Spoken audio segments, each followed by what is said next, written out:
정광훈 목사. 사람들이 착각을 하는데 사실은 한기총이라는 조직이 우리나라 교회를 대표하는 조직도 아니거든요. 신천지 교회인데 이만희 총회장. 신천지 교회다 이런 것도 문제가 되는 거. 조직적으로 인간을 포섭해서 자기들의 교리에 굴복시키고 못 나가게 한단 말이에요. 내가 이 세상을 구원할 메시아다고 외치는 놈은 딱 전부 사기꾼이란 말이에요. 딴 개소리만 하고 있네.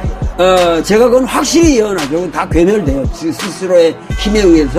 네. 예수가 지금 왔으면 우리나라 매주마다 교회 파괴하러 다녔습니다.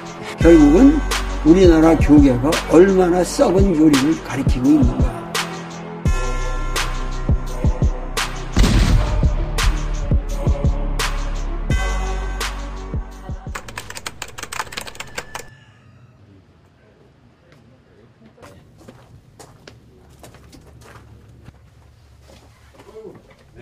네, 선생님. 반갑습니다. 안녕하십니까. 한겨레 논설위원 고명섭입니다. 오늘은 도올 선생님이 막 탈고하신 새 책 나는 예수입니다를 놓고 예수의 삶과 가르침, 또 우리 사회의 교회와 종교의 현실에 대해 이야기를 나눠보겠습니다. 선생님 만나 뵈서 반갑습니다. 이 책 나는 예수입니다. 도올 예수전. 이 책을 제가 짧은 시간에 열심히 읽었습니다. 읽어보니까 우선 이제 특징이 1인칭 서술자 방식으로 쓰였습니다. 자서전 형식의 예수 전기다 이렇게 할 수 있겠는데요. 그런 방식으로 전기를 쓰는 경우가 참 극히 드물고 사실상 어떻게 보면 처음이 아닌가 하는 생각도 드는데요. 그 예수가 자기 1인칭으로 자기 얘기를 한다. 그건 완벽하게 우선 전제되어 있는 것이 하나의 인간으로서 얘기하는 것이고 그 인간이 가지고 있는 모든 가치관과 그 사람이 겪은 체험 그리고 그 사람이 살았던 삶의 환경 예수의 삶 전체를 구성하지 않으면 안 됩니다. 네. 예수가 인간이기 때문에 본받을 수가 있는 것이고 그가 하나님의 아들이라는 것은 그것은 전제로서 이해될 것이 아니라 예수의 삶과 사상을 따르고 이해함으로써 결과적으로 그가 하나님의 아들이라고 하는 것을 우리가 느껴야 되는데 1차적으로 그 인간 예수가 너무도 인류사에서 사라져왔다. 그동안 성서신학에서 히스토리컬 지저스 역사적 예수라는 말은 했어도 나는 역사적 예수에서 한 발짝 더 나아가서 정직한 인간 예수, 그거를 그리려고 한 것이죠.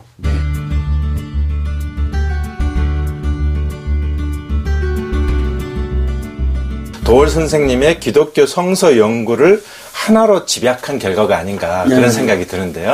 네. 저로서는 제 삶의 모든 예수에 대한 그 느낌을 집약한 책인데 예수에 대한 저의 생각을 얘기했다기보다는 정말 그 마가가 그리고자 했던 예수는 이런 모습이었다. 이 책은 그야말로 저로서는 제 삶의 모든 느낌을 총집결한 것이긴 하나 내 사상이라기보다는 이것은 어디까지나 내가 찾아 헤맨 예수의 본래 모습이었다. 이렇게만 말씀드리고 싶습니다.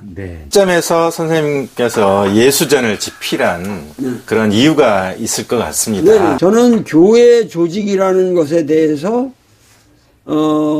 아주 반감이 많습니다. 우리나라 기독교가 해방 이후로 이승만 정권 하에서 1차적으로 반공과 결합을 했고 왜냐하면은 여순 순천 민중항쟁을 겪으면서 엄청난 빨갱이 속탕 작전이 이루어졌고 이거를 회피하는 방법은 사실 교회를 들어가면은 빨갱이라는 소리는 최소한 면한다.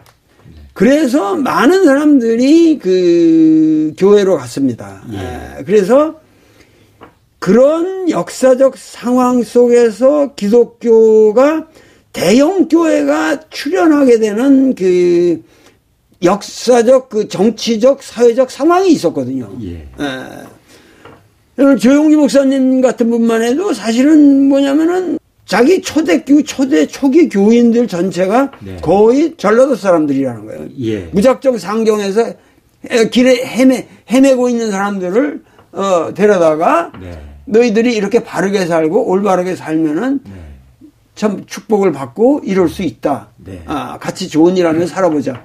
이런 식으로 해서 그러니까 그 엄청나게 사람이 모였다 이거예요. 예. 그러니까 그런 그래도 그 초기 그런 그 대형 교회가 만들어지는 과정에서 초기 교단의 사람들은 네. 그래도 그 예수님과 정말 예수님의 본래 정신과 접합되는 그 못이 있었어요. 예. 예.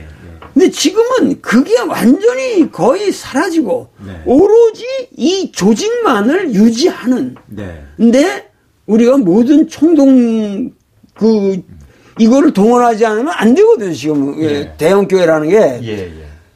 그러니까 우리나라의 건강한 교인 집단들도 많은데 예. 그런 거는 보이지 않고 예.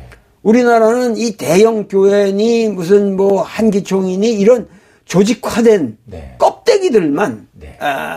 우리 사회를 지배하게 됨으로써 네. 우선 종교 문화가 건강성을 잃었다. 네. 전반적으로 예.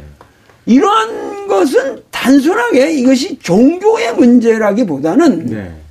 이것은 우리 사회의 문제이고 정치의 문제이고 문화의 문제이고 교육의 문제이기 때문에 이거를 방치해서는 안 된다. 네. 그런데 종교라는 거는 우리가 탄압할수록 이거는 더 강성해지니까 탄압할 수는 없는 것이고 그렇게 되면은 단지 뭐냐면 유일한 길은 네. 양심 있는 기독교인들에게 네. 본래의 예수로 돌아가자. 네.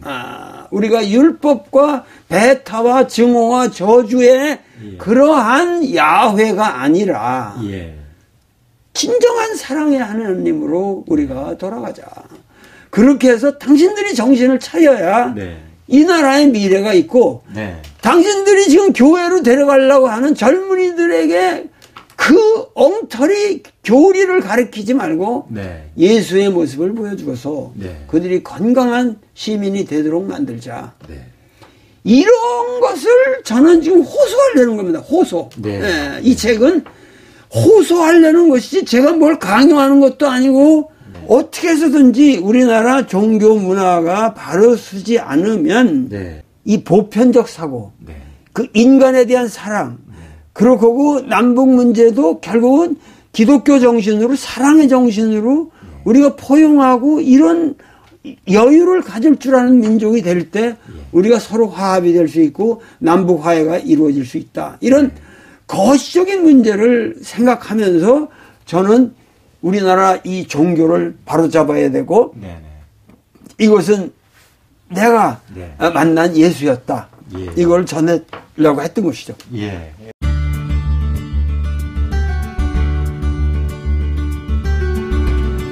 정광훈 목사, 그분 지금 선거법 위반으로 감옥에 가 계시지만 정광훈 목사 이런 분들이 진정으로 예수의 뜻을 실천하는 사람들이라고 할 수 있을까? 사람들이 착각을 하는데 사실은 한기총이라는 조직이 우리나라 교회를 대표하는 조직도 아니거든요. 예. 또 아니고 전광훈이라는 분이 심오한 어떠한 사상가도 아니고 그 성경에 대해서 깊이 있는 공부를 한 사람들도 아니고 예. 자 그런데 그분들에 대한 거는 제가 뭐 특별히 얘기할 것은 없겠으나 사실은 처음에는 그 무시를 해도 좋을 만한 그런 가벼운 것으로 넘길 수도 있었는데 네. 이것이 뭐냐면 너무 그들이 극성스럽게 행동을 함으로써 네. 사회적인 지탄을 받게 되었고 그리고 많은 문제를 일으켜 가면서 정치적인 세력화하고 네. 그리고 보수 야당의 사람들이 오히려 이런 좀 상식 이하의 네. 행동을 하고 있는 광신교도들과 같은 사람들을 네. 이렇게 지원하는 듯한 발언을 하고 이렇게 되니까 집회에 같이 참여도 하고 그랬지 않습니까? 그렇게 되니까는 사람들의 경각심이 높아진 것이고 그런데 그러한 문제도 결국은 그 자체가 건강한 선이 아니거든요.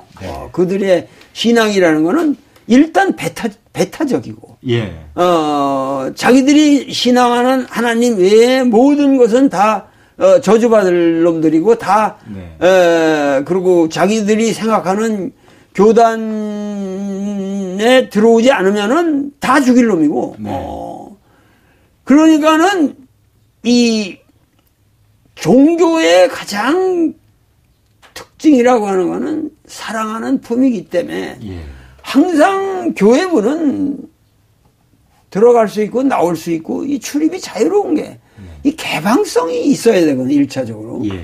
근데 뭐 신천지 교회다 이런 것도 문제가 되는 거는 조직적으로 인간을 포섭해서 자기들의 교리에 굴복시키고 못 나가게 한단 말이죠. 그러니까 이거는 신앙이라고 하는 건 1차적으로 신앙의 자유라는 민주 원칙에 의해서 자유를 원칙으로 한 것인데 그러면 신앙의 자유라는 건 불신앙의 자유도 동시에 똑같이 인정한다는 거거든요. 이런 민주의 원리를 다 어겨가면서 배타를 하게 되고 전 근대적인 사유를 한다면은 우리 민족은 이것은 종교의 문제가 아니라 상식과 비상식의 문제라는 거죠. 신앙과 불신앙의 문제가 아니라 이건 상식과 비상식의 문제란 말이죠. 그러니까 그런 비상식적인 행동을 그 자체의 논리에 의해서 결국 괴멸되게 되어 있으나 괴멸될 겁니다. 그러나 제가 그건 확실히 예언하죠. 다 괴멸돼요. 스스로의 힘에 의해서 붕괴되고 예수도 바알세불의 집안은 바알세불에 의해서 다 붕괴된다고 그랬거든요. 그러니까 그런 것이 지금 문제가 아니라 지금 사실은 우리나라의 종교계의 상당한 그 조직을 이끌어 가고 있는 많은 사람들이 그 전광훈 목사에게서 우리가 바라보는 그러한 불미스러운 그 가치관을 똑같이 발견할 수 있다는 거죠. 이것이 너무 만연되어 있기 때문에 이제는 더 이상 우리가 여러분들이 생각하시는 것처럼 안일하게 대처할 문제가 아니고 뜻이 있는 지사들은 힘을 합쳐서 어떠한 방식으로든지 사실은 이 종교의 종교 문화의 건강성을 회복하는 그러한 운동을 해야 한다. 그것은 목사들도 참여하고 신부님들 참여하고 스님들도 참여해서 어떻게든지 우리나라의 이 종교 문화를 새로 잡아야 된다.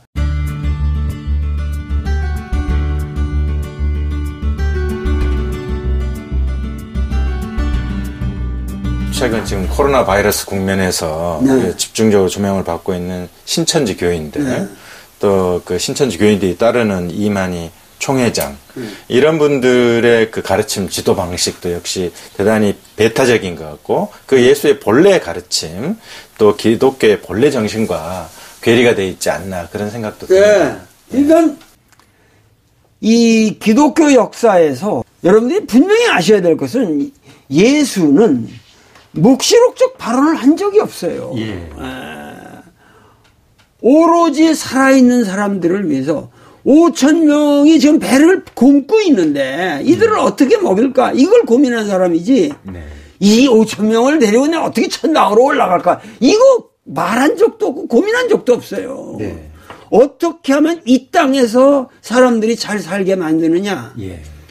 당신의 뜻이 하늘에서 이루어진 같이 이 땅에서 이루어지이다. 당신의 나라가 임하옵소서 이 땅에 임하옵시며.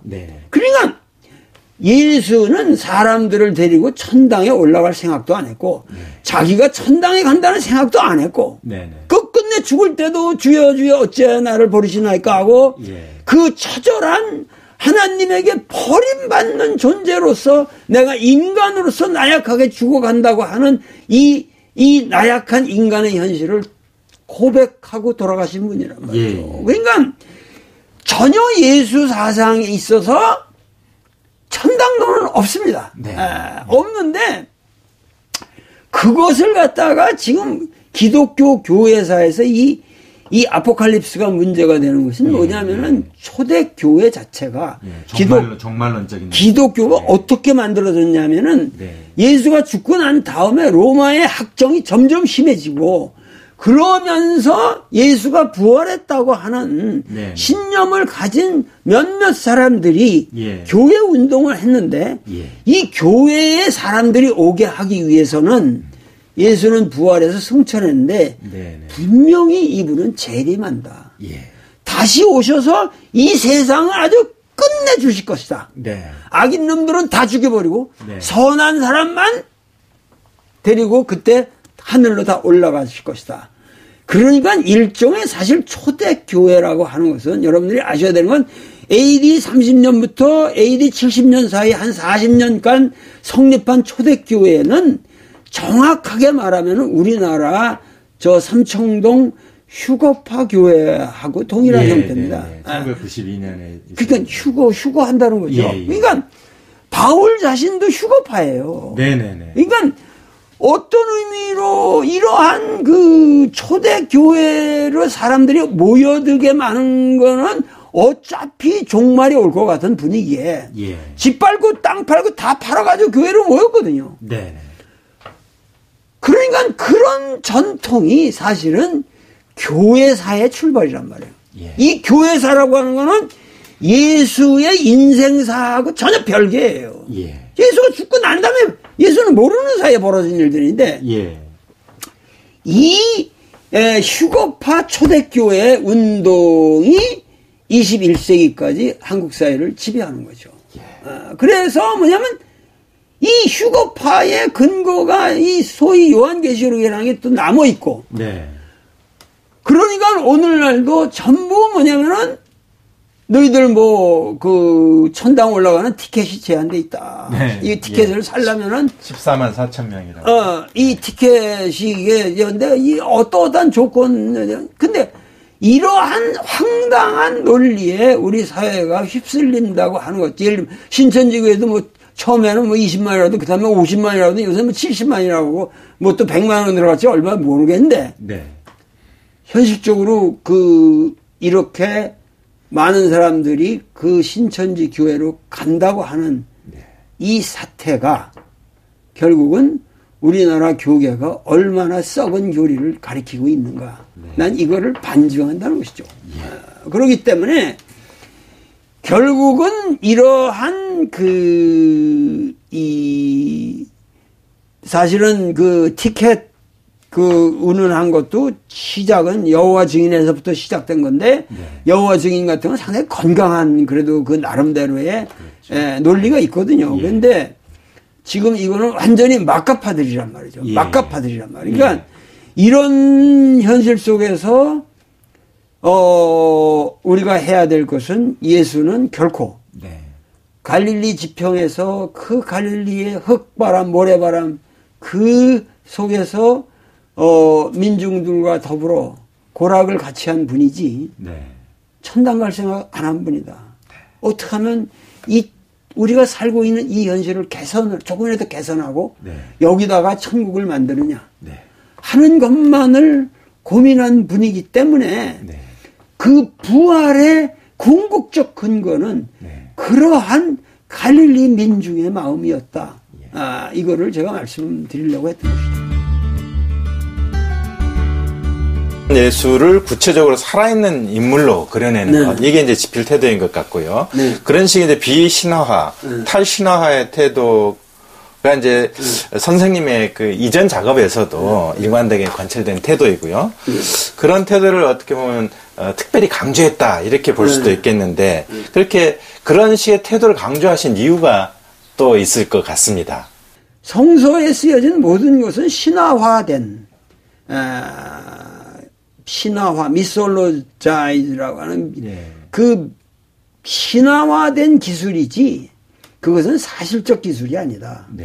그럼 우리는 사실의 세계에 살고 있지 않냐. 과학이라는 건 신화를 대상으로 하는 학문이 아니잖아요. 그렇죠. 우리가 1 더하기 1은 2인데 1 더하기 1이 뭐 100이 되고 10이 되고 이런 거는 우리가 용납을 못 한단 말이죠. 그러면은 그때는 헬레니즘이라고 그러지만 헬레라는 건 아주 지극히 신화적인 세계였고, 예. 그 모든 것이 신화적 표현으로 이루어졌기 때문에, 네.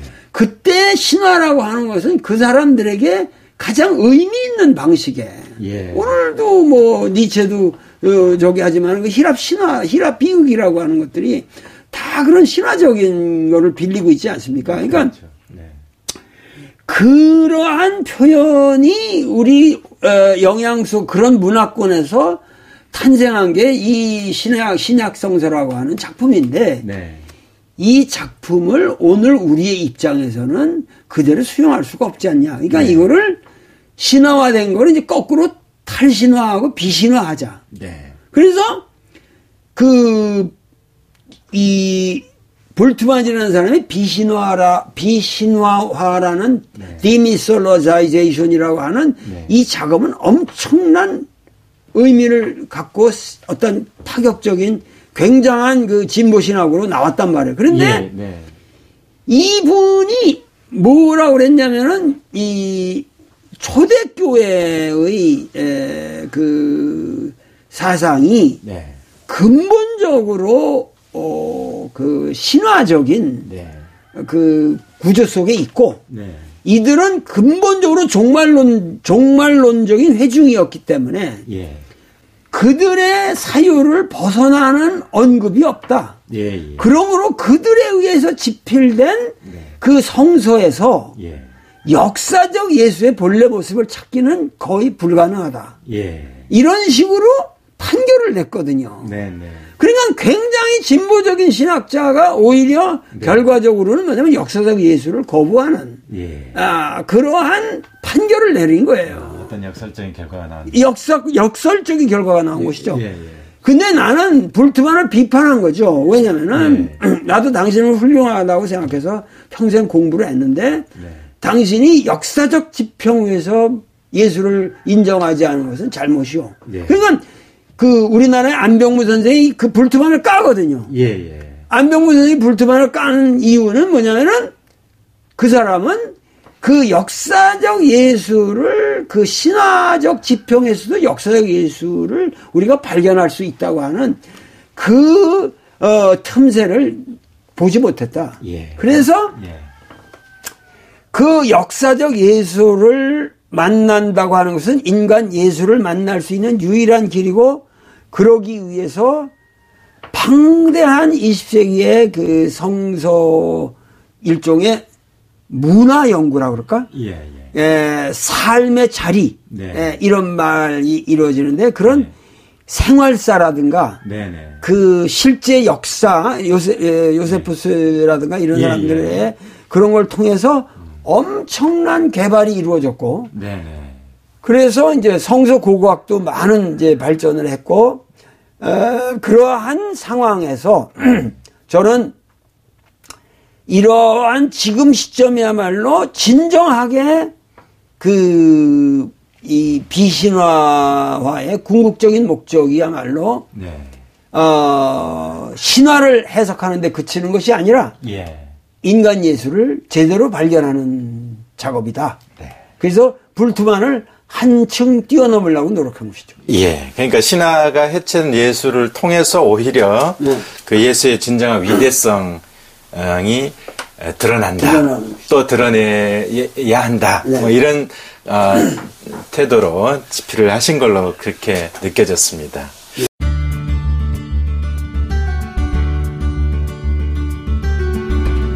한반도가 남북으로 분단이 돼 있고 어쩌면 과거 이스라엘 역사를 보면은 남유다하고 북이스라엘로 분열돼서 그렇게 서로 갈라져 있던 그런 구약 시대의 그 유대를 떠올리기도 하고요. 또 이런 시대에 기독교인, 이 땅의 기독교인이 어떤 자세를 가져야 할까? 이 분단된 이 나라의 고통은 어떻게 보면은 바빌론 유수 시절에 유대인이 겪은 고통과도 유사하다 그렇게 볼 수도 있을 것 같거든요. 예루살렘이라는 데가 한 당시 뭐 한 몇십만 그 바빌론 유수 시대에는 거기 한 20만 정도의 인구밖에 없었대요. 그러면은 거의 그 사람들을 이 유목민족들이기 때문에 그냥 모조리 떠간 거예요. 예. 바빌론으로 예. 데려간 거거든요. 그러니까 이 바빌론 유치 시대라고 하는 것은 사실은 유대 민족들은 아주 대단한 재앙인 것처럼 말이지만은 네. 그거는 상당히 축복이었어요. 네. 왜냐면은 예. 바빌론이라는 게 당대 최고의 문화 도시였고 그리고 최고의 그 다양한 그 종교 문화가 거기는 공존했고 그러면서 사실은 오늘날의 유대교의 모든 형태가 사실은 그때 다 만들어지거든요. 그러니까는 사실은 오늘 우리의 현실은 너무도 이거는 devastating. 그러니까 아주 그 바빌론 유수 시대에는 소득이 많았는데 네. 우리 남북 분단은 그런 소득도 없는 네. 이건 진짜 저열한 분단이라는 얘기죠. 네. 그러니까는 이 분단이라는 것 자체가 1차적으로 우리가 솔직하게 얘기하면 남과 북이 사실은 이렇게 갈라져야 할 이유가 없는 사람들인데 그 독립운동을 치열하게 하다 보니까 거기서 또 우파 좌파도 나뉘게 되고 그랬죠. 공산주의나 민주주의에 대한 신념이 네. 갈라지게 되면서 약간의 이 정파적인 분열이 있었지만은 이거를 결국은 이 소련과 미국이 분할 작전을 쓰면서 우리가 이렇게 터무니없이 분열된 건데 이 분열을 그야말로 우리가 극복을 할 수 있는 많은 장치들이 있었는데 네. 그런 거를 우리가 아주 서로가 배제해 가면서 최악으로 치달았단 말이죠. 그러니까 결국은 우리 민족의 지금 이 분열이라고 하는 거는 너무도 그야말로 터무니없는, 예. 터무니없는 분단 현실이에요. 지금 이렇게 그야말로 동독과 서독은 과거로부터 그렇게 어렵게 살면서도 서로 텔레비도 보고 서로 상당히 교섭을 충실하게 해가는 그런 점차적인 과정에 의해서 그 동서독이 통합되는 그런 쾌거를 이룩했는데 우리는 이건 지금 거의 이렇게 심정적으로 한민족이고 하나로 우리가 살면 얼마나 좋겠냐고 하는 그러한 모든 이 분단의 극복을 통해서 우리가 얻을 수 있는 모든 그 행복이라든가 안락함을 우리가 잘 알면서도 네. 아주 이렇게 외면적으로 처절하게 네. 서로를 증오하고 배타하고 서로 욕하면서 이렇게 가는 이 현실은 너무도 우리에게 비극적인 현실이고 네. 그 유대인들의 역사에 비해서 오히려 우리는 더 반성할 게 많다. 이런 생각이 듭니다.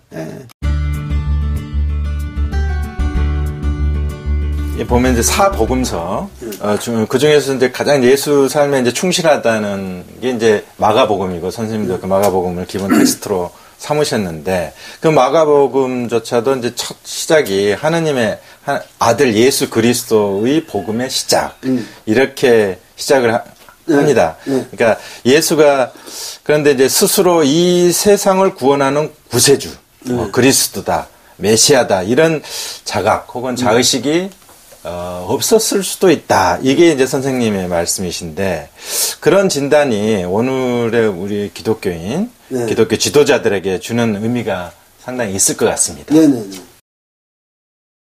그러니까는 뭐냐면은, 우리가 알아야 되는 거는, 예수라는 것은 김용옥과 같은 그냥 사람 이름이에요. 예. 예수. 예. 우리가 예수 그리스도를 혼동을 하는데, 그리스도는 전혀 다른 말이거든요. 예. 그리스도라는 거는 인간 예수를 그 정체성을 규정한 다른 말이란 말이에요. 그러니까 그리스도라는 말은 뭐 히브리 말로 메시아라는 말하고 완전 동일한 말이거든요. 그 메시아라는 거는 기름을 부은 자라는 의미인데, 기름을 부은 자라는 건 뭐냐면은 그 사무엘이 그 사울에게 제일 처음으로 그 기름을 부어서 왕으로 만들었고, 다윗을 또 만들었고, 그래서 그 왕위가 솔로몬에게 전개되면서 찬란한 왕국을 최초로 이스라엘 민족이 부족국가 형태로 살다가 최초의 통일 왕조를 성립하게 되는 것이 기름 부음이라는 사건과 관련이 있단 말이죠. 그러니까 이 예수가 그리스도라고 하는 것, 그러니까 인간 예수의 이름은 예수예요. 그냥 예수. 그 예수가 그리스도다 하는 말은 전혀 다른 차원의 문제란 말이죠. 그러니까 그런데 예수는 1차적으로 그 다윗과 같은 왕이 되고자 하는 사람이 아니거든요. 근데 지금 그 당시에 유대인들에게 있어서 그리스도라는 것은 우리에게 왕으로 출현하여서 로마 병정들을 다시 한번 물리쳐 주십시오. 다윗이 블레셋을 물리친 것처럼 로마를 다 이걸 확 쓸어 주십시오. 그래서 우리를 식민지로부터 해방시켜 주십시오 하는 거예요. 근데 예수가 볼 적에 갈릴리, 자기는 뭐 막말로 갈릴리 촌놈이고 이 갈릴리 지방 사람의 힘으로 로마 제국을 무력으로 때려 엎을 수 없다는 것은 너무도 자명한 거 아니에요. 그러면 우선 그러한 일을 할 수 있는 메시아라는 자각을 어느 미친놈이 갖겠어요. 그 당시 갈릴리의 그 민중과 더불어 그 민중운동을 하는 사람이 지금 우리나라에서 예를 들면 시민운동 하는 사람이 내가 뭐 미국 가가지고 전부 저 워싱턴 저 뉴욕을 다 혼자 폭파시킬 수 있다. 그래서 미국을 다 이 지구상에서 없애버릴 수 있다. 그런 미친놈이 있겠냐고요. 그러니까 우리가 예수를 메시아라고 규정하는 것은 그런 넌센스란 말이에요. 사실은 역사적인 상황으로 보면. 그러나 예수는 1차적으로 뭐냐면 그런 정치혁명을 해본들 그렇게 정치적으로 누구 죽이고 몇 놈 뭐 하고 그런 시카리 그 당시 열성당원들이 그 로마 병사들 찔러 죽이고 뭐 이런 거 해본들 우리 민족이 구원이 있겠냐. 지금 이러한 폭력혁명으로서는 우리가 우리 민족이 살 길이 없다. 그러니까 예수는 정확한 진단을 한 사람이에요. 그렇게 된다면은 우리를 얽매이고 있는 것은 1차적으로 뭐냐. 이것은 율법이라는 거죠. 우리 민중이 고통을 받는 거는 사실은 모세의 율법이라는 거예요. 매사묻게 이 행위도 다 밥 먹고 섹스하고 뭐 가족 기르고 뭐 하는 거 자축 기르고 이런 것까지 전체가 율법화되어 있거든요. 그 율법에 얽매여서 살게 되면은 그것은 뭐냐면 완전히 성전 예속주의가 되거든요. 그 성전에다 다 바쳐야 되니까. 우리가 이것에서 해방되지 않으면 민중은 살 길이 없다.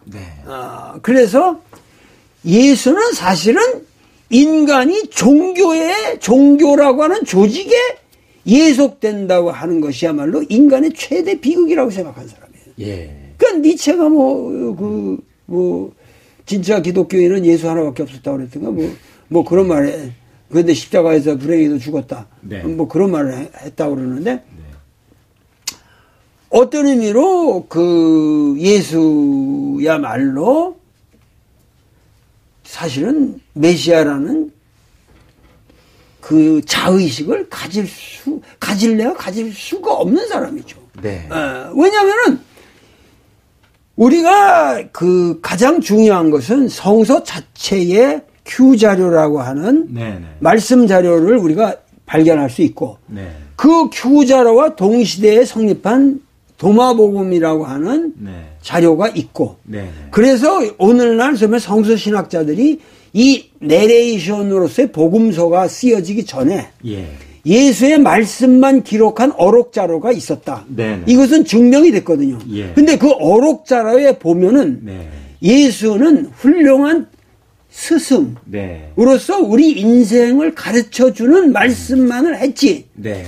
그 아포칼립스라든가 내가 구세주라든가 이 세계를 내가 혼자 구원할 것이라든가 네. 뭐 종말이 온다든가 나는 하나님이 파송한 사람이라든가 네. 이런 말이 한마디도 없어요. 예, 예. 그래서 역사적 예수는 분명히 그런 사람은 아니었다는 거죠. 네네. 그러니까 오늘날에도 뭐냐면 예수 본인이 마가복음 13장에 보면은 네. 말세가 오면은 전부가 내가 진짜 그리스도다 네네.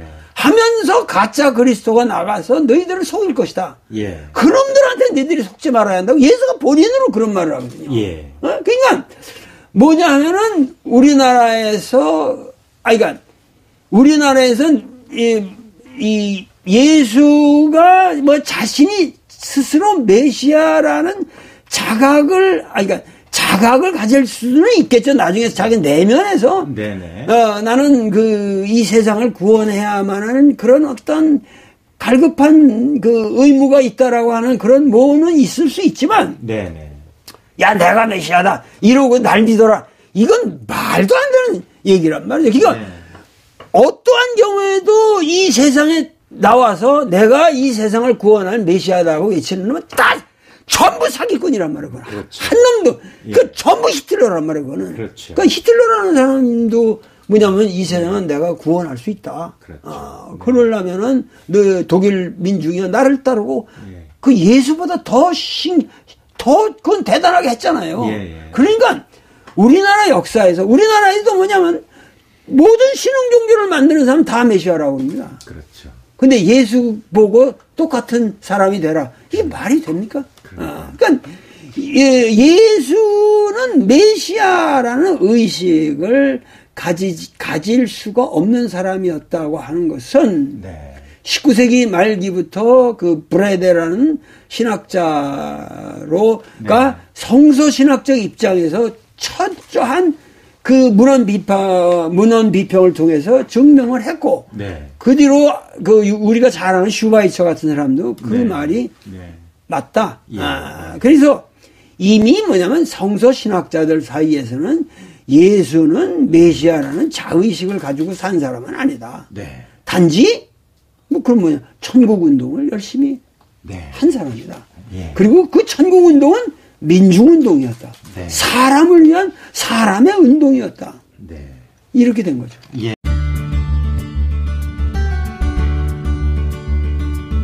그 복음서에서 말하는 그 하나님 나라 혹은 그 천국 하나님 나라가 저 세상의 천국이 아니라 이 땅에서 실현될 새로운 질서를 의미한다. 이렇게 말씀하셨는데 그 대목은 정말 중요한 대목인 것 같습니다. 천국이라는 게 뭐냐면 천리는 하늘의 나라. 네.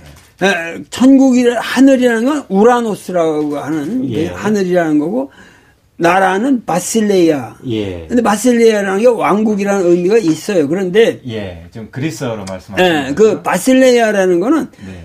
하늘 나라라고 그럴 때 나라는 네. 그것이 뭐냐면은 유대 민족들은 나라를 가져본 것이 왕국이라고 하는 것은 네. 불과 짧은 시기였단 말이죠. 예. 다윗, 솔로몬, 네. 그리고 아까 말씀하신 남북으로 다시 분열되고, 예. 그러고 나서 계속 식민지 상태였고, 네. 그 다음엔 다이아스포라 생활로 2000년 돌아다닌다. 예. 그러니까, 걔들이 나라를 제대로 가진 것은 사실 네. 지금 현재 이스라엘밖에 없어요. 예. 그러니까, 그 사람들에게는 나라라는 개념이 없습니다. 네네. 나라라는 것은 그저 걔들이 뭐냐면 하나님의 통치라는 의미예요. 네. reign. 예. 바실레이아라는 건 네. 국가 조직을 말하는 게 아니라 걔들은 국가 조직을 가져본 적이 없기 때문에 예. 그리고 그들은 신정이잖아요. 어디까지나 국가라는 거 위에 네. 그 제사장들에 의한 율법 질서가 있었기 때문에 예. 어디까지나 바실레이아의 궁극적 의미는 질서, 네. 지배, 하나님의 지배 예. 이런 의미인데 네. 여기서 하늘의 나라라고 그럴 때 하늘의 질서인데 그 하늘의 질서가 이 땅에 올 것이다 이 말할 때가 하늘이라고 하는 거는 붕 떠 있는 우주 밖에 있는 어떤 그 차원이 아니라 네. 그것은 이 땅에 지금 비참한 현실이 있잖아요. 예. 이 땅에 비참한 현실 우리가 식민지하에서 이렇게 신음하고 있고 그 남북이 분열되어 있었고 그 다음에는 우리가 바빌론으로 이렇게 유치를 당했고 그러면서 또다시 이 로마 통치하에서 지금 신음하고 있는 이 땅의 현실에 대하여 예. 그것과 다른 하나님의 이상적 질서 네. 그걸 하나님의 나라라고 부른 거거든요. 예. 그 하나님의 나라를 예수는 이 땅에 구현하자. 예. 그러니까 예수는 당장 내일이라도 우리가 각성을 하면은 예. 메타노이아 생각을 바꾸면은 네네. 하늘의 나라가 올 수가 있다. 예. 그래서 천국의 하늘의 나라가 이 땅에 임하시고 있다고 하는 것을 네. 보여주기 위한 수단으로서 네. 이적을 행한 겁니다. 예. 그러니까 이적을 내가 메시아다라고 하는 권능을 과시하기 위해서 한 것이 아니라 예. 귀신을 내쫓는다는 것은 엑소시즘인데 일종의 귀신을 내쫓는다고 하는 것은 너 귀신이 잘못된 자리에 있으므로 네. 비켜라. 예. 그 귀신을 비키게 하는 힘은 사실은 웬만한 지금 신부님들도 엑소시스트가 있잖아요. 예. 그러니까 그거 할 수 있는 거거든요. 네. 나도 사실은 내가 병원을 해봤잖아요. 그래서 네. 사람들의 귀신을 내쫓을 수 있단 말이에요. 네. 귀신을 내쫓는 자리에 뭐가 오냐? 바로 네. 하늘나라가 온다는 거죠. 예. 그러니까 이러한 하늘나라가 오심이라고 하는 하늘나라의 오심이라고 하는 네. 그거를 반증하기 위한 그걸 프루브하기 위한 예. 그것으로서 이분은 네. 이적을 행했지. 예. 그 이적의 본질은 기적적인 어떤 사태에 있는 것이 아니라 네. 그 이적을 일으키고 있는 것은 내가 너 이러한 권능을 행하는 것이 아니라 그것도 하나님이 나를 통해서 행사하시고 있다 이런 얘기가 아니라 네. 오로지 너의 믿음이 너를 구원하였다.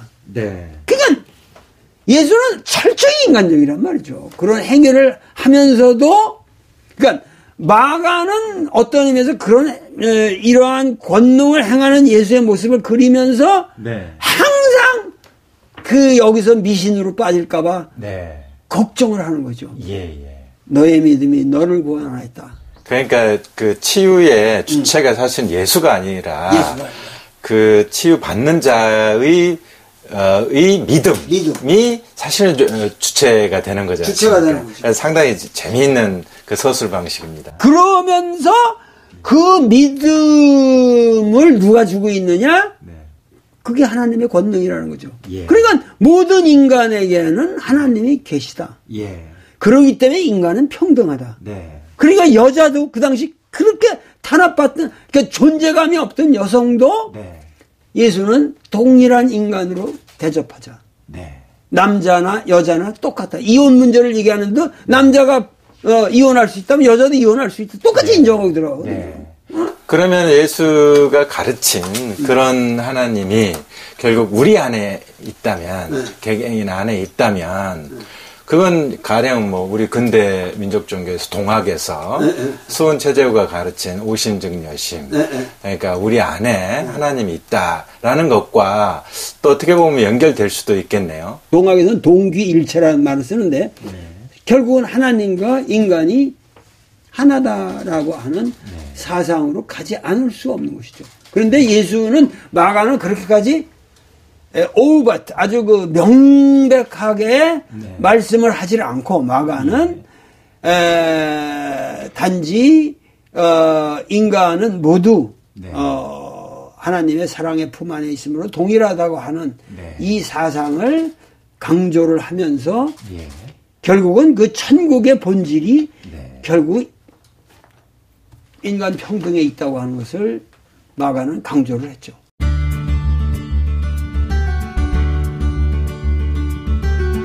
그 예수가 제자들을 사역 보내면서 그 지팡 외에는 아무것도 가지지 말라 이렇게 이제 당부를 했지 않습니까? 그런데 이제 그런 당부를 선생님께서는 이제 식량도 돈도 일체 소유하지 않는 치열한 무소유 정신이다 이렇게 말씀하셨는데 그런 예수의 그런 원칙은 정말 요즘 교회가 또 기독교인들이 깊이 새겨보아야 할 그런 부분이라고 생각을 합니다. 그러니까 우리가 뭐냐면은 오늘날 이 나는 예수입니다는 이 책이 네. 사람들한테 충격을 줄 것 같은데 네. 이 충격의 본질은 어디서 오느냐? 아무도 이 책을 한번 읽어보시고 나면은 우리나라 사람들이 아무도 성경을 안 읽었다. 그러니까 성경에 명백하게 있는 걸 안 읽었다 우리가. 예. 근데 이게 안 읽은 게 아니라 못 읽는 거예요. 네. 왜 못 읽느냐? 선입견을 이미 성서를 보기 전에 네. 성서를 성서의 문자로 보지를 않고 예. 교리의 문자, 교리의 구도 속에서 이걸 보기 때문에 네. 안 읽는 거죠. 네. 성서가 읽히지 않은 건데 예. 지금 제가 지금 그 말씀드리는 것은 삼복음서에 정확하게 다 있는 거거든요. 예. 그러니까 예를 들면은 뭐 하다못해 마태에서는 신발도 신지 마라. 예. 그럼 맨발로 걸어야 되는데 내가 보기에는 그 팔레스타인에서 맨발로 걷는다는 건 불가능하거든요. 그러니까는 돌이 빼쭉빼쭉한 돌이 많고 그래서 그건 당장 발바닥이 찢어져요. 예. 그러니까 그것까지는 아닐 거다. 마가가 더 현실적이죠. 네네.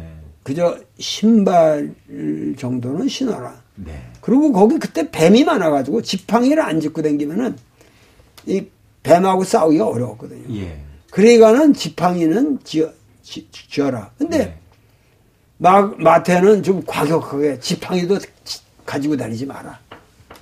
그러면 지팡이도 없고 맨발에 그 갈릴리의 사나이 예수 참 멋있죠. 근데 사실은 그 예수의 이 무소유 정신은 네. 뭐 전대도 다니지 말고 빵도 뭐 음식도 갖고 다니지 말고 네. 뭐 이런 것들이 전부가 예수의 그 초기 제자들에게 일종의 너희들이 지켜야 할 준칙으로서 주시는데 그 정신은 거의 불교 초기 승단과 비슷한 거지만은 네. 내가 보기엔 더 과격하단 말이에요. 예. 예. 그러니까는 기독교를 사실은 기독교에는 이런 철저한 금욕주의가 있어야 되는데 네. 오늘날 기독교라는 거는 이러한 그 본질적인 그 무소유 정신을 상실했단 말이죠. 그러니까 예수는 완벽한 무소유 속에 살았기 때문에 예. 그 많은 여자들이 따른 거예요. 네. 사실은 당시에 상당히 그 많은 귀부인들이라든가 이런 사람들이 예수 운동을 지원했단 말이죠. 예. 예. 그리고 예루살렘에 갈 때도 끝까지 남은 건 갈릴리의 여성들이에요. 네. 그러니까는 결국은 뭐냐면 예수의 위대함이라는 건 그렇게 철저한 무소유를 실천했기 때문에 사실 뭐 5천 명을 먹인다고 그러지만 그거는 현실적으로 그 좀 부유한 부인들 몇 명만 있으면 그 쇠죽 끓이듯이 크게 끓여서 나눠 먹을 수도 있는 거 아니에요. 그러니까 그런 게 지금 현실적인 문제를 우리가 문제 삼을 게 아니라 거기에 그 담겨져 있는 정신. 예수는 철저히 네. 무소유인데 그 무소유에서 스님들이 좀 배워야 할 게 있단 말이죠. 예. 무슨 얘기냐면은 네. 앉아서 좌선을 한 것이 아니라 이것은 네. 끊임없이 돌아다니면서 네. 끊임없이 다니면서 원효처럼 무예의 예. 춤을 춘 그러한 무소유란 말이에요. 네. 네. 그러니까 단순히 앉아서 좌선만 한다고 그래서 되는 게 아니라는 무소유라는 게. 그러니까는 예수는 나는 그런 의미에서 굉장히 하나의 인간으로 볼 적에도 존경스러운 데가 있다. 그리고 오늘날 우리 사회에서 기독교 그러면 부, 웰스, 부와 다 이렇게 연결돼 있거든요. 전부 그 교회 가는 이유를 사실 보면은 그게 사실은 그 이유가 전부 돈 때문에 그런 거예요. 왜냐면 교회 가야 해도 장사가 됩니다. 교인들끼리 서로 와서 팔아주기도 하고. 근데 이런 것들이 사실은 그러면은 그냥 뭐 할 수 없죠. 그걸 그렇게 해서 재미를 보면은 뭐 그걸 막을 수는 없는데 그 일종의 그래서 공동 이 번영을 위한 소셜 클럽이 되어 있거든요. 그러니까 결국은 우리나라 기독교는 그러한 본래의 기독교 정신을 상실했다. 그러니까 그 법정 스님이 무소유를 말씀하셨지만 어떻게 보면은 그 예수 운동이야말로 정말 치열하고 레디컬한 무소유 정신 속에서 이루어진 것이었다. 이걸 선생님이 이제 특별히 강조하시는 거고 또 기독교의 그 본래 정신 속에 그런 아주 치열한 무소유 정신이 있다는 거. 그 성서에 쓰여져 있고. 성서에 쓰여 있고. 그렇게 있기 때문에 사실은 기독교가 그 2000년 동안 그 여러 가지 사건들을 거치면서도 또 이렇게 살아남았고 인류에게 여러 가지 그런 걸 주는 거 아니겠습니까? 무소유하고 함께 이제 또 선생님들 강조하시는 게 이제 어떻게 보면 나눔이라고 할 수 있는데요. 그러니까 오병이어서라 있지 않습니까? 빵 5개와 물고기 2마리. 이게 이제 사복음서에 공통으로 다 나온 유일한 이적설화라고 하는데 그 선생님은 그 설화의 의미를 많은 사람들이 적은 음식을 서로 나누어 먹었다는 그 나눔에서 찾고 있습니다. 그러니까 그 나눔이라는 것 자체가 예수 천국 운동의 본질을 말해준다. 이렇게 말씀하시는데요. 우리가 이제 사실은 그 이적이라고 하는 게 3가지로 분류되는데 하나는 엑소시즘, 하나는 축귀, 그리고 하나는 힐링. 요새 뭐 힐링이라는 말 쓰지만 사실 그 예수는 힐링 파워가 있었던 사람이거든요. 그래서 치유하는 거, 병을 고치는 거. 근데 사실 병을 고친다고 해도 뭐 선천적인 안정병이를 금방 일어서게 한다든가 이런 장면도 있지만 그런 것보다는 대개 치유 가능한 상태에 있는 사람을 치유한 거거든요. 이분이 치유라는 게. 그러니까 그런 게 있지만은 제일 우리에게 이제 궁금한 것들이 자연 이적. 네이처 미러클이라는 거란 말이죠. 이게 이제 갈릴리 호수 위를 그냥 물 위를 걷는다든가. 그러니까 우리 인과 사태에 어긋나는 거. 그 빵도 이거 이렇게 뗐는데 한없이 5,000명 먹을 걸 계속 떼었다든가. 이제 이런 게 우리 인과 사태, 코제이션의 이 코제이셔널 로의 인과율에 벗어나는 이러한 자연 이적이 제일 문제인데, 딴 거는 쉽게 설명이 되거든요. 근데 그 자연 이적조차도 1차적으로 막아는 예수의 그 권능의 과시가 아니라 그 제자의 믿음을 그 깨우치기 위한 수단으로서 그냥 무리를 거르신 것이고 지금 5,000명이라는 것도 뭐냐면 민중의 need, 민중의 요구, 민중의 절실한 요구가 먼저 있고 나서 나눈 거란 말이죠. 그러니까 어디서 만나의 항아리하고 다른 게 만나는 하늘에서 떨어지는 거거든요. 이거 없어서 생기는 거예요. 근데 이거는 니들 혹시 가진 거 있냐? 조사해보니까 오병이 이거 5개 떡과 2마리의 물고기가 있습니다. 그러냐? 그럼 이거라도 나눠 먹자. 이거 가지고 5,000명이 배부리 먹을 수 있다는 거는 이제 좀 과장이라는 것보다 그것이 그 어떠한 그 신화적이라는 말을 안 해도 뭐냐면은 일단은 출발이 없던 거를 맺는 이적이 아니라 이것도 자연 이적이라고 볼 수 없는 게 있던 것을 나눈 것이다. 요 의미만을 취하자는 거죠. 저는. 있던 것을 그것도 민중 속에 있던 것을 어디서 갖고 온 것이 아니라 실제로 뭐 귀부인이 와서 다 자금 지원을 해서 같이 먹었을 수도 있지만 그런 게 아니라 이 민중이 스스로 가지고 있던 것을 나눈다고 하는 정신. 네.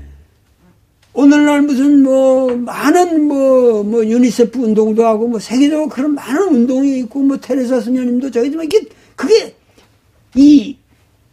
있는 것을 서로 나누자고 하는 이 정신이 그 기독교 예수님의 정신을 상징적으로 표현한 사건이라고 우리는 볼 수밖에 없다. 그래서 예수에게서는 결코 우리가 생각하는 이적이 있었던 것은 아니다. 네. 단지 뭐냐면은 그래서 예수 본인이 뭐냐면 표적을 보여달라. 네네. 그러니까 예수가 나는 너희들에게 보여줄 표적이라고 아무것도 없다. 난 기적을 행할 그런 사람이 아니다. 네. 본인의 입으로 얘기하거든요. 예. 그러니까 결국은 본질은 모든 신화적 표현의 본질은 예수로서는 나눔. 네. 그리고 하나는 디아코니아, 하나의 섬김. 네. 나는 이 세상에 섬김을 받으러 온 것이 아니라 제자들이 자꾸만 높은 지위를 우리도 당신이 이스라엘 왕이 됐을 때 예루살렘 쳐들어가서 거기서 뭐냐면 당신이 왕이 됐을 때 영의정 좌의정 자리 하나 주시오 이런 말 할 때 나는 섬김을 받으러 온 사람이 아니라 섬기러 온 사람이다. 그리고 너희들이 지금 모든 사람들의 우위에 서고자 하면은 첫지가 되고자 하면은 반드시 꼴찌가 되어야 한다. 네. 이런 말씀, 첫지와 꼴찌의 문제라든가 이게 성경의 가장 중요한 말인데 네. 왜 오늘날 우리나라 기독교가 이런 성서의 말씀을 안 믿고 네. 딴 개소리만 하고 있냐 이거야.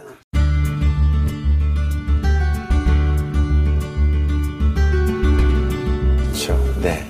그러니까 무소유의 정신, 그다음 나눔의 정신, 섬김의 정신 이런 것이야말로 정말 기독교를 기독교로 만든 그 핵심적인 정신이라고 할 수 있는데 그것이 지금 우리 기독교에서 그게 좀 증발되고 사라져서 안 보인다는 거죠. 그 예수가 그 예루살렘 입성한 뒤에 그 성전에 들어가지 않습니까? 거기서 이제 번제용 동물 파는 상인들, 환정상들 모두 다 내쫓는데 이게 이제 성전 전복행위라고 하는데 이 행위는 율법의 이름으로 민중을 착취하는 당대 종교 구조에 대한 반란이었다.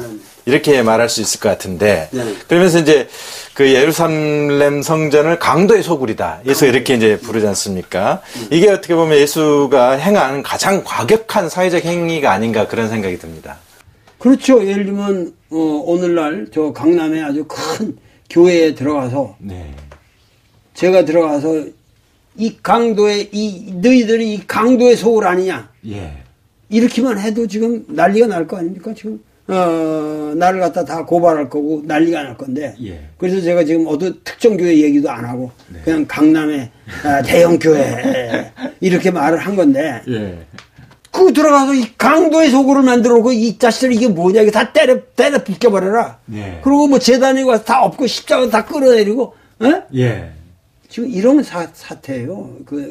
지금 예수가 한 일이 근데 그 정도가 아니라 당대 예루살렘 성전이라고 하는 것은 헤롯이 그것을 BC 한 20-30년경부터 짓기 시작해가지고 거의 AD 60년대까지 걸려서 지은 건데 예수 때는 거의 대부분이 완성돼 있었다고 그래요. 그 규모가 그 상상할 수가 없는 거대한 규모거든요.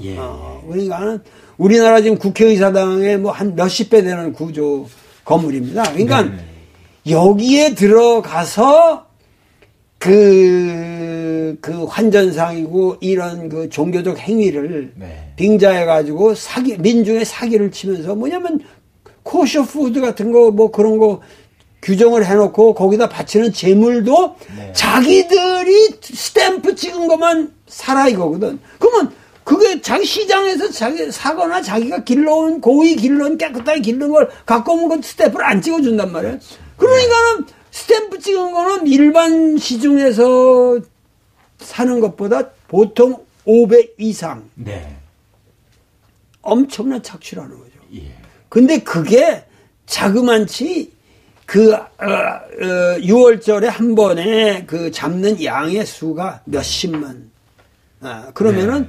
그 돈의 차액이라는 거 한번 생각해 보세요. 예. 그러니까 당대로서는 이건 천문학적 숫자를 지금식으로 말하면 교회가 버는 거거든요. 예. 제사를 대신 지내주면서 그렇게 돈을 이제 그러니까 우리나라 지금 사실은 교회도 똑같은 거죠. 예. 그러니까는 그 교회로 파견해가지고 신천지 교회가 사람들 빼내는 게 쉬운 거예요. 예. 그 어차피 같이 나쁜 짓 하고 있는 건데. 네. 그러니까 빼먹기가 이거 쉽죠. 네. 앞으로 아마 계속 당할 거예요. 그런 조직한테. 네네. 그러니까는 뭐냐면은 근본적으로 예수는 이 성전이라고 하는, 그러니까 예수의 생각은 뭐냐면 다윗 이전에 네. 하나님은 들판에 계셨다. 네. 반드시 네. 교회는 뚜껑이 없어야 된다. 예. 뚜껑이 있는 교회는 교회가 아니에요. 들판에 나붓기는 민들레, 이 백합 모든 것들이 같이 하나님의 축복을 받는 그런 게 교회지. 네. 건물이 세워놓고 거기다 또 지성소라는 거 홀리 오브 홀리스라고 만들어 놓고 예. 거기에 대제사장만 들어가고 거기 들어가면 다 죽는다. 네. 이렇게 겁주면서 하나님은 거기에만 계시다. 예. 대제사장만이 하나님의 소리를 들을 수 있다. 네. 그 새끼가 거기 들어가서 무슨 소리를 들었겠어요. 아무 소리도 안 들리죠. 실제로 증명이 됐거든요. 네. AD 70년에 그 로마 군대가 티투스가 저기 했을 때 네. 유대민족들이 다 주변에 감난산에 올라가지고 구경했대요. 예. 저놈들 저기 들어가면 하나님의 진노로 바로 네. 다 괴멸될 것이다. 네. 그러고서 보고 있는데 아무 일이 없거든. 그 로마 군대에서 예루살렘이 네. 성전이 무너지는 것을 보는 겁니다. 그러니까 그때 절망감이라면 말할 수가 없고, 그때 그 초대의 메노라니 이런 걸 갖다 한 것이요. 그 티투스 개선문 로만 포럼이라고 예. 로마에 가면 그 개선문에다 그걸 새겨놨잖아요. 자기들 너무 로마인들이 통쾌해가지고, 야 이놈들이 다 우리 벼락 맞아 죽을 거라 하는데 들어가서 안전하게 빼왔다. 네. 그래가지고 개선문을 만들었거든요. 예. 그러니까 이러한 역사적 사실을 알아야 한다는 거죠. 지금 뭐냐면은 하나님은 절대 성전 안에 계시지 아니하다. 네. 목사가 서는 강단에 하나님 계시지 아니하다. 예. 하나님은 오직 우리의 마음에 계시고 예. 이 대자연을 사랑하신다. 예. 우리가 살고 있는 이 대자연, 천지 대자연에 대한 우리는 경외감을 가져야 한다. 경외감을 가져야 한다. 예. 예수가 지금 왔으면 우리나라 매주마다 교회 파괴하러 다닐 거예요.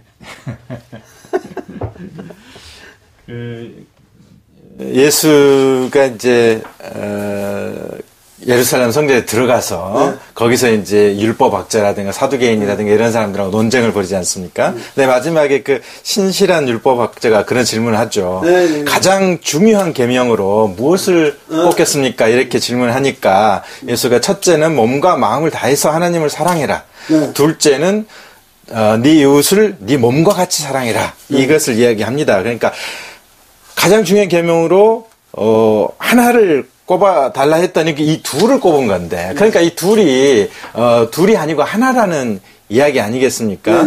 그 어떻게 보면 이게 이제 이 책에서 핵심 중에 핵심을 이야기하는 대목이 아닌가. 정직하게 물은 거예요. 네. 당신 진짜 그러면 율법을 그렇게 거부하고 그런데 사람이 율법 없이는 살 수 없는 거 아닙니까? 그러면은 저희들한테 첫째 가는 계명을 가르쳐 주십시오. 제1에 당신이 생각하는, 당신도 우리 같은 문화에 살아남았는데 당신이 생각하는 계명은 무엇입니까? 첫째 계명. 그러면 하나를 들어야 되거든. 예. 근데 예수가 둘을 들었단 말이죠. 하나는 하나님을 내 몸과 뭐 죽도록 뭐 마음을 다하고 뭘 다하여 몸과 마음을 다하여 하나님을 사랑하라. 네. 이것은 사실은 지금 신명기에 있다고 하지만 그 구약 모든 그 성서 주석학자들이 뭐냐면 이것을 구약에 다 인용문이 있는 것을 구약을 끌어다 얘기하는데 그건 넌센스거든요. 예. 왜냐하면은 구약의 하나님은 종족신이거든요. 예. 그래서 하나님을 사랑하라는 얘기는 나 외에 다른 신을 섬기지 말라라고 하는, 그래서 죽도록 나에게 충성하라라고 하는 배타주의를 깔고 있는 하나님 사랑이란 말이죠. 네. 그렇기 때문에 그것은 절대 첫째 계명이 될 수가 없어요. 예. 예수의 사상에서 본다면. 그리고 둘째, 이웃을 사랑하라는 것도 구약의 레위기에 나온다고 그러지만은 그것이 의미하는 것은 그 전후 맥락을 보면은 네. 팔레스타인 놈들은 다 죽여도 좋다. 토착민들 다 죽여가지고 우리 이 바알신을 섬기는 놈들은 도륙해도 좋다는 거예요. 예. 그러나 우리 이스라엘 사람들 내 이웃이라는 게 우리 이스라엘 이거 종족주의죠. 예. 이것만은 절대적으로 사랑하라. 예. 예수는 여기에 좀 반발하고 있는 거예요. 예, 예. 그렇기 때문에 결국은 이웃사랑이라는 것은 인종과 종교적 차별이라든가 남녀의 성별이라든가 계급적 신분이라든가 모든 거를 초월한 예. 인간 그 자체를 우리가 사랑할 줄 알아야 되는데 네네. 그 이웃을 내 몸과 같이 사랑하라고 하는 것은 예, 예. 사실 여기 내가 여기 칼이 이렇게 들어온다 그러면 이걸 어떻게 견디는 거 피하죠. 네네. 근데 이거는 생각해서 고민해서 하는 게 아니란 말이에요. 예. 즉각적인 거예요. 그렇죠. 네. 개념적인 게 아니란 말이에요. 예, 예. 내 몸을 내가 사랑한다는 건 요새 감기 한번 걸려도 그거 이렇게 되는 거 아니에요. 그러니까 그렇게 내 이웃을 사랑한다고 하는 것은 쉬운 일이 아니다.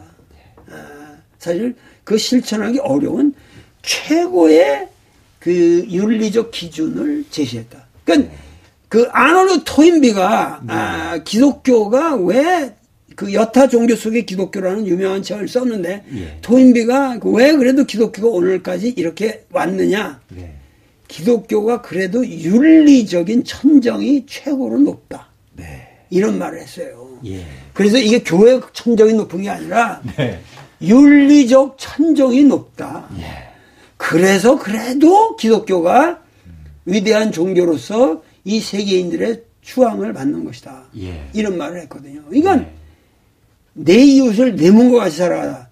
그거 쉬운 일이 아니거든요. 예. 테레사 수녀같이 산다는 게 그 쉬운 게 아니거든요. 네. 그러니까 그렇게 되려면 너가 정말 하나님을 사랑하지 않고서는 내 이웃을 내 몸과 같이 사랑할 수가 없다. 예. 그때 하나님이라는 건 그야말로 네. 천국 질서의 주체 그리고 이 땅에 오실 하나님의 새로운 질서 네. 그거를 너가 받아들이고 내가 말하는 계명의 제1계명은 역시 내 이웃을 내 몸과 같이 사랑하라. 네. 이거 하나다. 예. 이거 하나를 실천하기 위해서는 하나님을 내 몸과 마음을 다하여 사랑하라. 예.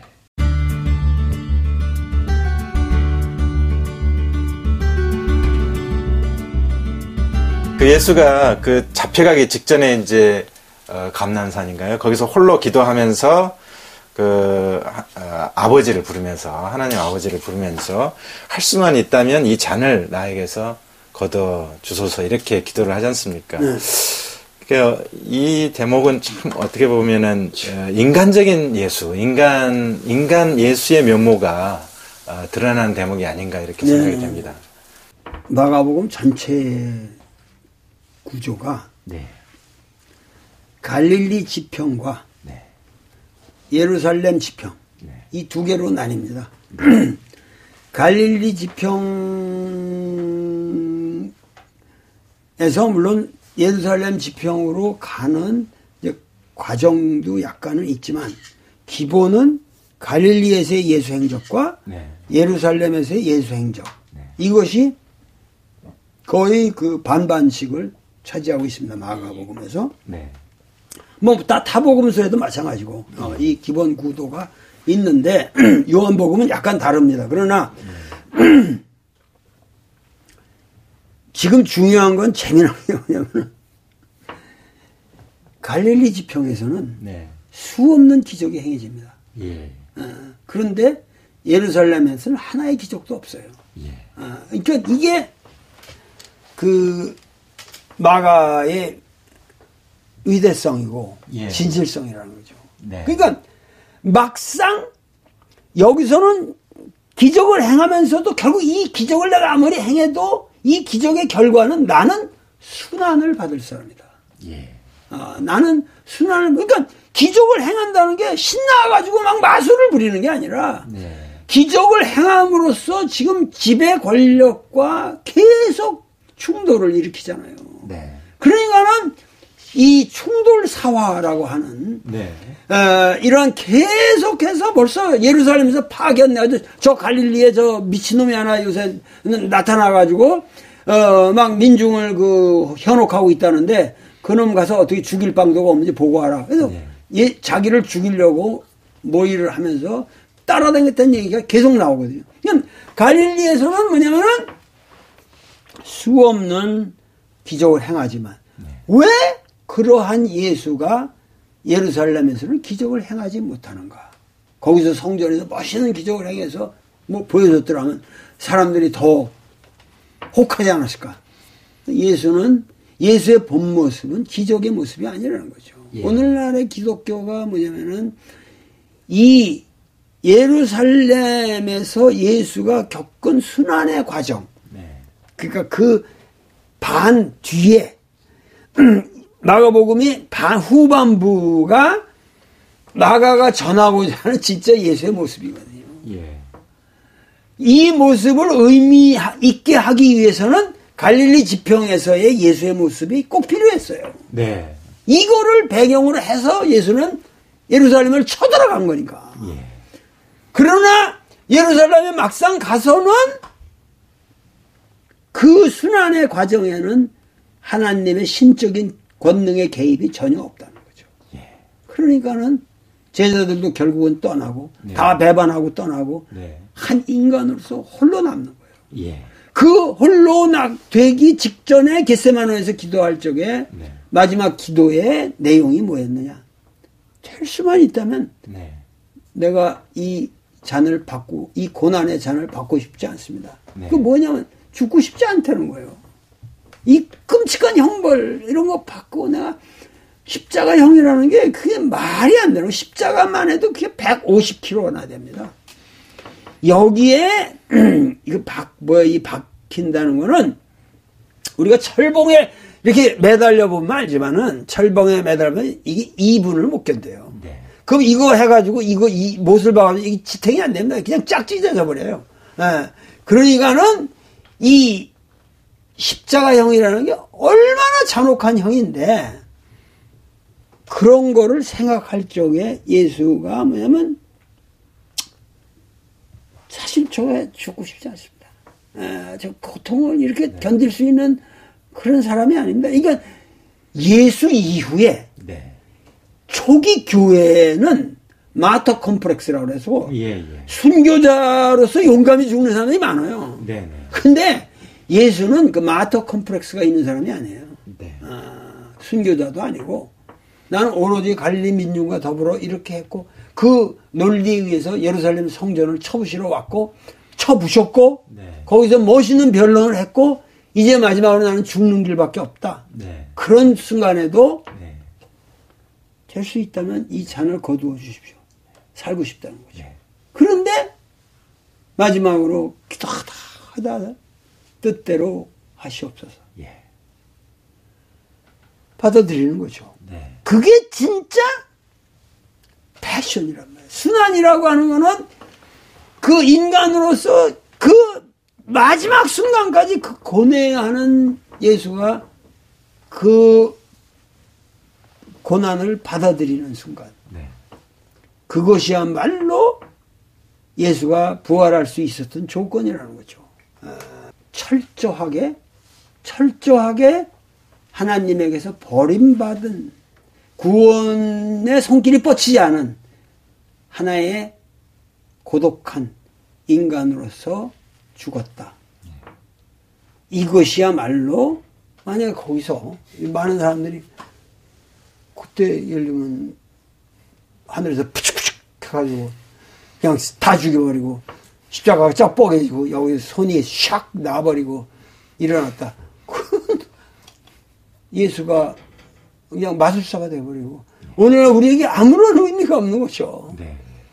그렇게 처절하게 그렇게 채찍형을 당하고 이러면서 그 마지막까지 그 자기 본인이 죽기 싫다고 그러면 결국 끌려간 거 아니에요. 성장으로 인간적으로. 그러고 마지막에 왜 나를 버리십니까 하고 그 통곡을 하면서 죽어간 예수였기 때문에 우리가 예수에 대한 사랑을 갖고 오늘 우리가 예수를 이렇게 받아들일 수 있는 거지. 그거를 전부 우리나라 기독교는 마술사로 만들고 싶어 하는 거예요, 예수를. 그러니까 이러한 신앙의 본질은 결국 예수의 인성을 철저히 우리가 밝힘으로써 그리고 그걸 느낌으로써 그의 신성에 도달하는 그러한 것밖에 없다. 네.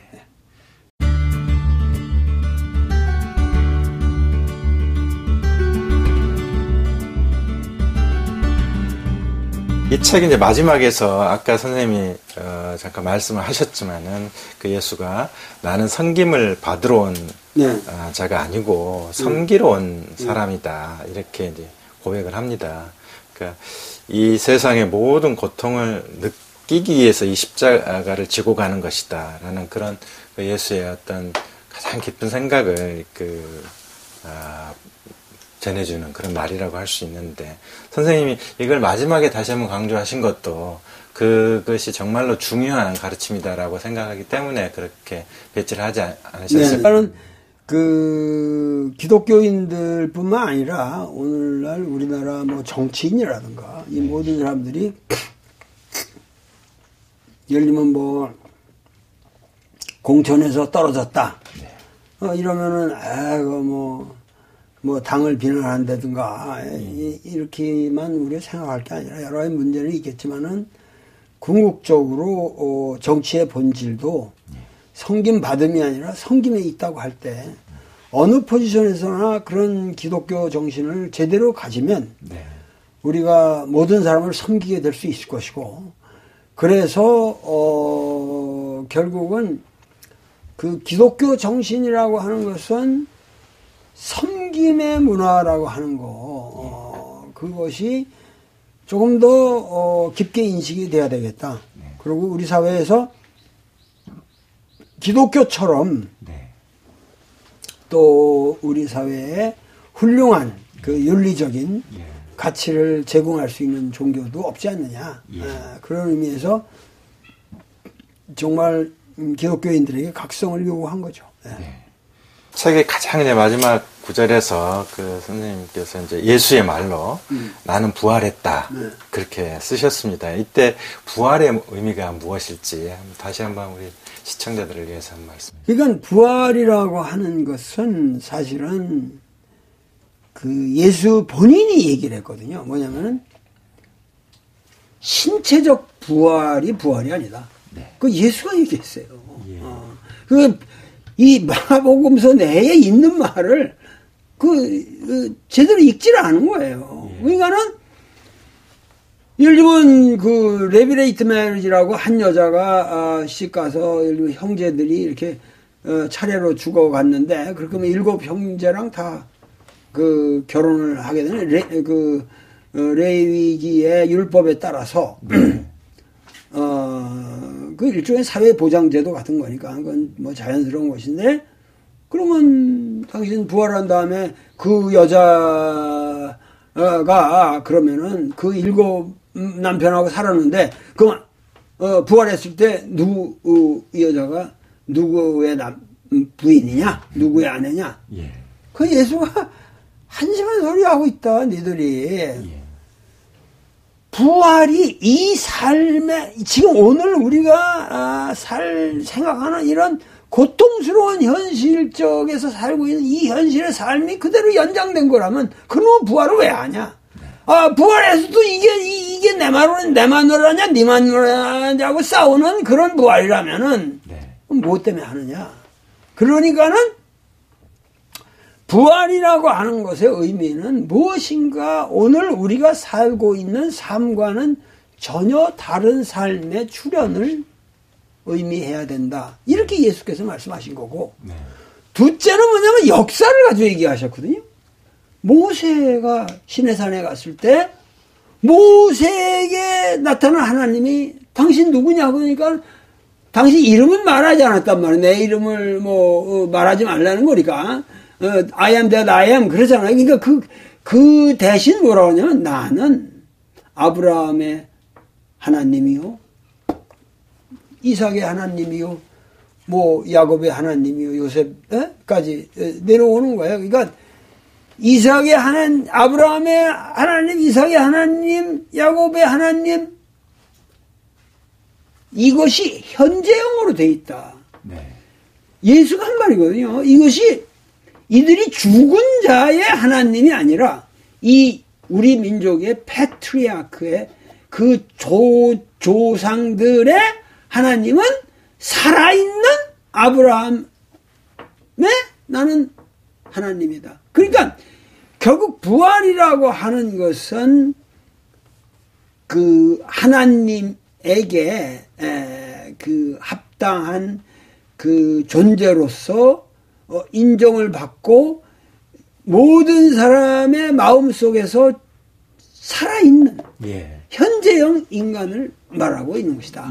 이게 예수가 한 말이란 말이에요.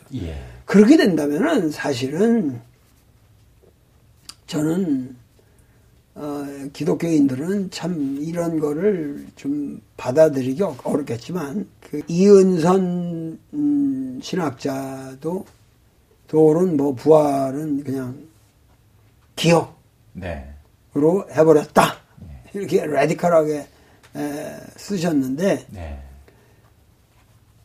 글쎄 그게 그렇게 단순한 얘기는 아니고 결국은 궁극으로 들어가면 부활의 궁극적 의미는 그 사람이 살아온 삶의 가치가 그 현재형으로 역사에서 기억된다고 하는 의미로는 틀림이 없습니다. 그러나 예수의 경우는 그것이 로마 제국과 결합이 되어 있었고 그리고 예루살렘 멸망이라고 하는 그런 거대한 사건 이런 것이 전부가 융합이 되면서 또다시 그 로마 제국이 붕괴되면서 또다시 그 유럽의 제국이 출발했고 이런 과정을 거쳐서 그것이 또 과학 문명을 낳으면서 서포트를 하게 되고 이러면서 사실은 예수의 존재는 너무도 엄청나게 전 인류에게 기억된 것이죠. 그러니까 그 이상의 난 부활은 없다고 생각하는데 그 부활을 가지고 우리가 얘기를 한다면은 예를 들면 아주 쉽게 얘기하면 이순신은 부활했다고 말할 수 있지 않겠냐.